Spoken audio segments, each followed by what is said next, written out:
네. 지금 뭐 최고치를 16,134까지 찍고 한 이틀 정도 숨을 고르는 모습이 나타나고 있는데요. 지금 15,500이 몇 번 공격을 당했거든요. 네.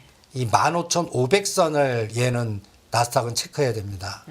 이 나스닥이 요게 12,500과 16,000이 10월달 저점과 이 고점 자리에서 요 75% 능선 15,500을 생명선으로 잡아주십시오. 그래서 내일 당장 네. 29일 날 16,000원에서 500포인트를 하루 만에 공격당할 수 있어요. 300이나 500 정도. 네. 이게 만약에 생각보다 높게 나오면 그러면 CPI가 바로 작동하고 10년째 국제금리가 바로 돼요. 이렇게 나오나 내일 밤을 체크해 보시죠. 이게 3월 말까지 시장을 결정하는 가장 중요한 키입니다. 대표님, 우리가 3월 1일 연휴를 앞두고 2월 마지막 장이 내일 열리는데 그러면 이제 개인 소비 지출 PC가 어떻게 나오는지에 따라서 대응을 사실 할 수가 없게 되는 거 아니에요? 그래서 네. 아까 얘기한 대로 저는 SK하이닉스는 매도. 일단 내일장에서. 그러니까 지금 가격대에서 매도입니다. 그리고 저는 13만 5천 원과 14만 원 오지 않는 한 SK하이닉스는 배팅 안 합니다. 그러면 거기에 따라 가온칩스나 거기 중에서는 HFSP만 같이 떨어지는, 근데 그건 덜 떨어질 거예요. 5만 원 초입. 그냥 4자 보면 왼떡. 이렇게 오히려 그거는 매수 전략. 그리고 철저하게 이제 SK 하이닉스의 변동성. 이거를 미리 대비하시는 게 어떻겠나. 이 매크로가 들어오면요. 제일 중요한 게 그동안 급등했던 거 쑥 걸어버려요. 네. 이유 없어요. 그러고 나서 3월 중순 이후에 다시 땡깁니다. 그러니까 그 구간 중에 엮일 수가 있거든요. 네. 기다리면 되는데 갖다 내서 레버리지를 크게 일으켰거나 뭔가 계획을 잘못 잡으신 분들은 아니면 너무 높게 들어갔거나 작년 10월이거나 금년 1월 중순에 들어가신 분 괜찮아요. 그 저점은 안 깹니다. 그런데 2월 달 급등할 때 따라가신 분, SK하이닉스 15만 원 이상에서 따라가신 분, 이런 분들은 순간적으로 마이너스로 나올 수 있어요. 그러니까 그런 분들은 일단 현금화 시키는 게 낫다고요. 그리고 매크로가 노이즈 걸릴 때는 그거 확인하시는 게 나아요. 미리 어떻게 됐다 예측하기보다 지표 발표되고 선물이 어떻게 되나, 파생시장의 변동이 숏에 걸리나 잘 지지하나, 그거 진폭 확인한 다음에 그 다음에 전략을 세우시는 게 제일 중요합니다. 앞서서 저희 이제 채팅창에서도 항상 이승조 대표님께서는 파생 시장의 움직임을 보면서 시장의 움직임을 또 판단을 해 주시니까 궁금해하시는 분들이 있으시던데요. 오늘장 흐름을 좀 어떻게 보셨습니까, 대표님? 어저께가 굉장히 위험했어요. 파생 시장에서요? 네. 네. 어저께가 붕괴할 뻔했어요. 파생시장이. 그런데 오늘 다행히 돌렸어요.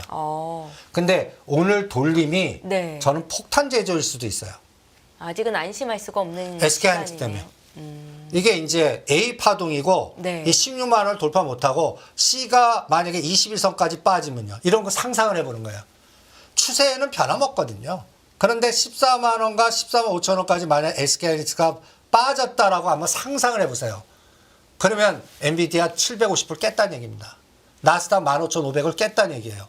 그러면 오늘 돌린 자리가 여기서 올렸던 그 오늘 매수분이 숏에 올렸다가 다시 숏에 걸려버리는 거예요. 이게 폭탄 제조거든요. 그러면 파생 시장에서 여기가 352.5였습니다. 오늘 357에까지 올렸거든요. 5포인트를. 네. 근데 제가 357에서 매도 집중하라고 그랬어요. SK 하이닉스 때문에. 그리고 매크로가 노이즈가 걸리기 때문에 그러면서 야간 시장에서 뺄 거다라고 그랬는데 지금 야간 시장에서 빼고 있습니다. 나스 선물이 빠지고 있고. 네. 그러니까 이게 이제 미국 시장은 29일 눈치 보는 거예요. 그러면 16,000에서 15,500 이거 안에서 버텨야 돼요. PC가 높게 나왔어도. 그렇지 않을 때는 제일 먼저 공격할 게 자동차하고 지주사하고 SK하이닉스입니다. 지금 저밸류 해가지고 많이 올랐던 종목들이요. 예. 네. 그게 이제 26일 전에 팔으라고 그랬지 않습니까? 지주사도 재료 노출 전에 팔아라. 네네. 그리고 상승 지폭에 따라 반까지 흔들 수가 있으니까 그럼 바닥은 3월 말에 들어온다. 그때 다시 사라. 지금 지주사 중에서 제일 강한 게 뭔지 아십니까? 삼성전자 누를 때 우리가 반대를 뭐로 봤죠? 우리 금융지주로? 삼성물산? 삼성생명하고 생명? 삼성물산. 예. 오늘 삼성생명이 10만 원 간 거 아십니까? 우리가 6, 7만 원에 떠들었는데 삼성전자 못 가는 이유 이제 10만 원입니다. 삼성생명 갖고 계신 분도 이제는 빌려다가 때릴 수가 있어요. 그러니까 보유 전략이거나 대대 잡거나 현금화 전략 매수하지 마십시오. 10만 원대는. 네. 그러면서 또 전번 시간에 삼성물산 17만 원, 20만 원 바라지 말고 50%에도 17만 원에 때리라고 그러지 않습니까? 15만 원이냐 13만 원이에요. 이것도 변동을 줄 거라고요. 이 변동폭에 따라 다음 그림이 그려지거든요. 그러니까 이거의 시발점이 엔비디아하고 SK하이닉스하고 나스닥이고 선물 변동성이에요. 네. 그게 트리거가 내일 밤에 발표를 한다고요. 내일 밤에 물가가 이게 곧 그날로 끝나는 게 아니라 3월 CPI까지 건드려요. 그럼 이거 CPI까지 확인하자라는 논리가 나와요. 네. 그러면 그동안 시장을 그러니까 뭐랄까 지탱화했던 수익 차익을 봤던 사람들이 현금화 전략이 나와버린다고요. 거기에 트리거가 거기는 10년짜리 국채가 될 겁니다. 우리는 원달러가 될 거고. 네. 그래서 요 두 가지 측면을 내일이 그래서 그동안에는 매클로 별로 상관없이 엔비디아 트리거 모멘텀으로 계속 순환했다면 내일은 이게 텐트럼이 나올 수가 있어요. 변동, 발작 증세. 이게 발작 증세라는 건 추세에는 큰 변화가 없는데 순간적인 발작. 이 발작의 진폭을 예측 불가해요. 네. 그러니까 지금 애매하게 걸리신 분들은 현금화 시키는 게 나아요. 그래서 이 발작 증세 지난 다음에 전략을 다시 수습하시는 게 낫다고 생각을 합니다. 그러니까 정부의 저 PBR 증시 밸류업 정책이 나오기 전에 말씀하셨던 이 제주사 연결고리들 종목들 매도하라고 하셨던 거 지금 시점에서 다시 들어갈 자리는 아니다. 조금 더 기다려야 된다라는 아니 그러니까 말씀이신가요? CPI 보고 들어가자고요. 그러니까 CPI 보고 들어갈 때 네. 그 우리가 잘하는 거 그동안 상승 진폭에 예를 들어서 하나하나씩 좀 봐요. 네. 금호석유학 11만 원이 16만 원까지 갔습니다. 그러면 중시가 13만 5천 원, 14만 원까지 흔들 수 있어요. 여기 오면 하겠습니다. 그 다음에 현대모비스는 상승폭이 좁기 때문에 22만 원. 이거는 진폭이 적을 것 같아요. 그 다음에 삼성생명이 전번 시가 8만 8, 이게 10만 원이에요. 오늘 제일 많이 올랐어요. 6만 원에서 10만 원이니까 4만 원 올렸잖아요. 그럼 딱 중시가가 얼마입니까? 이제 8만 원이 8만 원. 거기까지 8만 원 초입 오면 그때 다시 들어가겠습니다. 이러한 현대차 26만 9천 원, 네. 16만 원, 중시가 얼마예요? 22만 원입니다. 21선이에요. 여기까지 흔들 수 있어요. 이거 없어요. 빌려다가 그냥 때리는 겁니다. 나스닥 연동해서. 네. 그리고 나서 그 때린 합성이 거기서 밑에서 다시 사서 나중에 또 6월물하고 합성한 다음에 올릴 겁니다. 이 작업이 3월 청산되고 6월물 노로바될 때 이용당하나 보시라고요.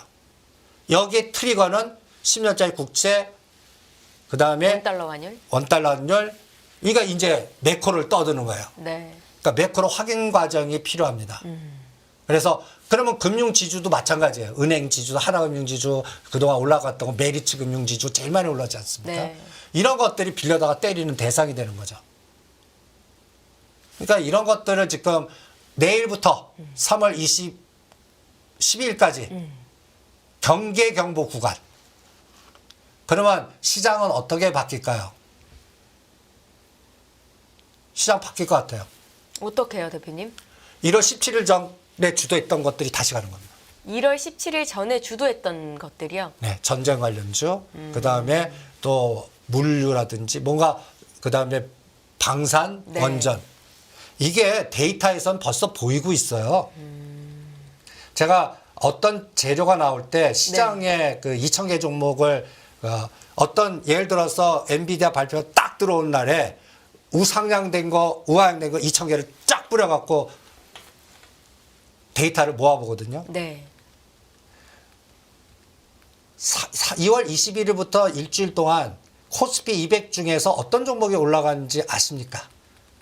거기에 IT가 있는 것 같아요? 말씀하시는 거 보니까 없는 것 같습니다. 오히려 방산주입니다. 데이터 보시면 네. 깜짝 놀라실 거예요. 어디 갖고 왔나?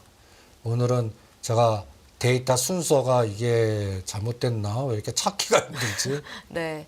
방산주 최근에 뭐 실적도 아주 좋고. 근데 네. 가장 중요한 트리거가 두 개 있습니다. 트리거. 갑자기 우크라이나 그다음에 그 나토에서 네. 뭐 파견 얘기 나오는 거 들어보셨어요? 한국의 포탄을 좀 아니 그거 말고 그 말고요. 나토가 네. 우크라이나에 파견. 그래서 푸틴이 난리 나고 만약 그게 되면 갑자기 무슨 3차 대계세전까지 확산되는 그런 난리 부르스가 나올 수 있는 말인데 네. 이런 내용들이 뉴스에 나와요. 바로 부인을 했거든요. 네. 근데 이게 진짜 현실화되면 이거는 우리가 고려를 해야 된다고요. 이 부분도 체크해야 될 것 같고. PD님이란 죄송합니다. 대표님, PD님께서 121페이지에 찾으셨다고 말씀을 하시네요. 122페이지. 많이 뒤편이시. 많이 뒤편이에요? 네네네네. 대표님, 그러면 방산을 이야기하기에 앞서서 다른 것부터 해볼까요? 찾으실래요? 아니요, 그냥 금방 찾을게요. 네, 좋습니다. 최근에 방산주가 강하게 움직이죠. 오늘 현대로템의 주가 흐름도 굉장히 좋았고요. 지금 말씀하신 그런 이슈들이 다 작용을 하는 거였네요. 그렇죠. 네네. 우리는 3월 달에 푸틴 북한 오는 거, 네. 그다음에 또 그래서 방산주의 현대로템, 하나 에어로스페이스보다 하나 시스템, 현대로템. 근데 하나 에어로스페이스도 무지가네요. 네. 굉장히 강합니다. 네. 그러면 방산주가 올해 내내 좀 이렇게 시장을 계속해서 좀 시장의 핫한 주도주로서 작용할 가능성도 있다라고 보시고 말씀을 하시는 거예요, 대표님? 그렇죠. 갈 수 있는데 네. 이 그래프를 한번 방산주를 한번 보세요. 네, 한화 에어로스페이스는 뭐 오늘장에서도 8.6% 급등이었고요. 그건 거버넌스도 있는 것 같아요. 거버넌스요. 예. 하나 에어로스페이스가 그 하나그룹의 그 지배 구조를 보면 네. 장남 김동관 그 분의 연골고리의 가장 핵심인 기업이에요. 그걸 담보 잡아갖고 하나 오션 대우조선행 인수해갖고 담보가치 에너지가 나왔고 네. 그리고 지금 또 뭐 가장 중요한 거는 또 은행의 그 대출 부분을 넓혀주면서 이제는 또 폴란드 수주나 이게 또 확산이 될 수도 있다라는 분위기도 있고 근데 전번 시간 현대로템 그래프입니다. 네. 지난 시간이요? 예. 일주일 전에. 예, 일주일. 요게 이제 120선에서 찌글찌글이었어요. 이때 산호차 그리고 선을 딱 꺼놓고 3만 8, 9천 원까지 가나 한번 보자. 요번에 3만 4,900원까지 왔습니다. 그러면 아직 반 정도 온 것 같아요. 네. 그러면 이 3만 5천 원, 4만 원 사이에서는 1차 반 내지 70% 매도를 권해드리겠습니다. 이게 쭉 가지 않거든요. 4만 원 가려면 미국 트램이든 다른 사우디 트램이든 방산 말고 다른 에너지가 철도에서 나와야 가능할 거로 봅니다. 쌍끌이로 가야 이게 가지 방산 하나 갖고는 안 되거든요. 네. 그리고 하나 시스템도 보시면 그동안 전번에 요게 15,000원 주었던데 단기간에 오늘 이 18,000원까지 갔다가 흔들고 있습니다. 그러니까 이쪽 섹터도 지금 하나 에어로스페이스, 하나 시스템, 그 다음에 현대로템 에너지가 좋아요. 괜찮아요. 그런데 문제는 뭐냐? 추세 연속성 얘도 엔비디아 나사 빠지고 전체 시장이 종합주가 빠지면 이것도 주춤한다고요. 혼자만 특화돼서 가지 않아요. 네. 그러니까 올랐다 빠지고 이걸 톱니 패턴이라고 그러거든요. 올랐다 빠지고 그래서 요새 장 보시면 암만 좋은 것들에도 강할 때 반 던지는 게 정답이에요. 그 종목을 윗골이 달리거나 하루 만에 윗골이 달린 게 많아요. 그러면 밑에서 다시 살 수 있습니다. 네. IT가 됐던 어떤 종목이 됐던 어느 날 갑자기 20-30%씩 올라요. 따라가지 마시고 보유하신 분들은 반이라도 때려보세요. 그러면 2-3일 후에 그 상승폭의 반은 다 깎아먹거나 원위치 하는 것도 있어요. 그때 다시 껴넣으셔도 여러 번 대응할 수 있는 장이 지금 장입니다. 이런 장이 왜 그러냐라는 거는 아직 이 매크로가 확인되지 않았기 때문에 그래요. 그러니까 두들겨 맞고 그 다음에 다시 갈 것 같을 때 그때 탄력받을 것 같아요. 그러니까 시장이 확신이 없으니까 그러는 거네, 대표님. 예, 그런 에너지가 종목별로 많이 등장합니다. 그런 것들을 또 체크해야 되고 또 하나 중요한 이유가 있습니다. 네. 방산이요? 아니요. 연기금 매도.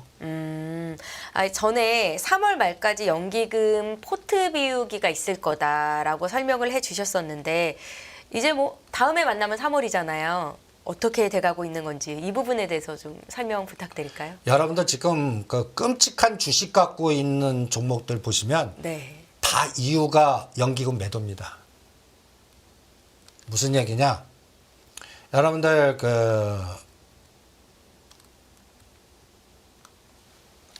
제가 6개월, 네. 그러니까 지금부터 6개월 전 8월 달입니다.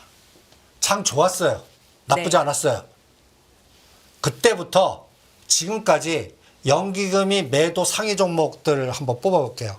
1등 삼성전자, 2등 포스코홀딩스, SK이노베이션, 네이버, 엔솔, 호텔신라, LG이노텍, 하나솔루션. 이번에 하나솔루션 금연 추세 6개월 동안 계속 추세. 이게 다 연기금 매도입니다. 그 다음에 또 보실래요? HL만도, YG엔터, 엔터주 하지 말라. 그 다음에 DBI, 농심. 이런 종목들이 다 이런 그래프들입니다. 농심. 지수와 상관없죠. 제가 45만 원대 하지 말라고. 이게 이때 연기금이 11%가 넘었어요. 비중이요? 예. 네. 아직 발표는 안 나올 텐데 나중에 발표되면 9%로 줄어들어 있을 겁니다. 9% 때문에 이렇다면 이렇게 나온 거예요. 그럼 뒤집어 보면 9% 이하는 줄이지 않을 것 같아요. 그러면 이제 이거의 전략은 이제 농심 35만 원 이제 사도 되겠구나. 농심이요? 예. 연기금 우리가 농심은 언제 떠들었죠? 27만 원대 불딱 암 걸리고 난리 쳤을 때 이럴 때 40조 해드렸던 거 아닙니까? 그리고 이때 연기금 사갖고 11.7까지 들었어요. 네. 그때 47만 원. 그 다음 50만 원까지 갔거든요, 장죠. 그 다음부터 계속 파는 거예요. 농심 팔고, 엔솔 팔고, LG그룹 대부분 다 팝니다. 이런 것들이 다 이런 역발사, LG전자, LG이노텍. 지금 지수단에서 지옥 같은 종목들이 다 연기금 6개월 동안 매도 상위 종목들이에요. 네. 그러면 이제 고민해야죠. 3월 투자의 말 아이디어는? 네? 투자의 아이디어를 얻고자 이제 듣는 거잖아요. 예. 저희가 대표님의 말씀을. 3월 말이면 끝나요. 연기금의 매도가 끝난다고요? 예. 포트 비우기가 끝난다. 예. 그러면서 새로운 데 집어넣을 거예요. 네네. 그럼 제가- 새로 집어넣을 종목들을 봐야 되는 거 아니에요? 그게 원전이라고 제가 얘기해 드렸잖아요. 원전 방산인데. 네네. 근데 여기서 LG 이노텍이나 농심은 이제 역발상 전략이 가능한 거예요. 역발상 전략. 네. 이제 집중적으로 때리는 세력이 없잖아요. 그러면 LG 이노텍이 가려고 그러면 이제는 애플 모멘텀도 없고. 그러면 이게 이제 새로운 뭔가 전장 사업이나 뭔가 새로운 게 여기도 로봇 전장 이런 것들을 이 그룹도 이제 뭔가 그냥 있지는 않을 거 아닙니까? 그래서 19만 원, 20만 원에서는 농심 35만 원에서는 이제 역발상 전략 이제 때리는 주체가 이제는 심하게 안 때릴 테니까. 농심 같은 경우는 또 이제 또 전쟁 위기나 또 먹자 뭐 이런 거 나올 때 다시 또 올랐어. 그러니까 대신 주도주는 아닌 거거든요. 그럼 35만 원에서 40만 원 정도라면 5만 원이면 수익률 괜찮거든요. 이런 것들을 억대로 해도 되니까. 그러니까 이런 것들이 이제 투자 아이디어가 될 수가 있겠죠. 그러니까 3월 말까지 네. 상당히 보수적 전략을 갖고 계신 분들은 연기금이 이제 다 팔아갖고 이제 포트비 끝나는 것 중에 바닥을 52주 최저가를 형성하고 있는 것들은 해도 되겠구나라는 게 또 투자 전략의 하나의 아이디어입니다. 몇 가지를 본다면 효성그룹의 효성화학, 그 다음에 LG그룹의 LG이노텍, 그 다음에 농심 이런 것들이 이제 하단에 들어왔습니다라고 말씀드리겠습니다. 그러니까 연기금이 포트 비우기를 하고 있었는데 이제 어느 정도 마무리가 됐으니까 그간 많이 빠졌던 종목들은 사볼 만한 시점이 됐다라는 말씀이셨습니다.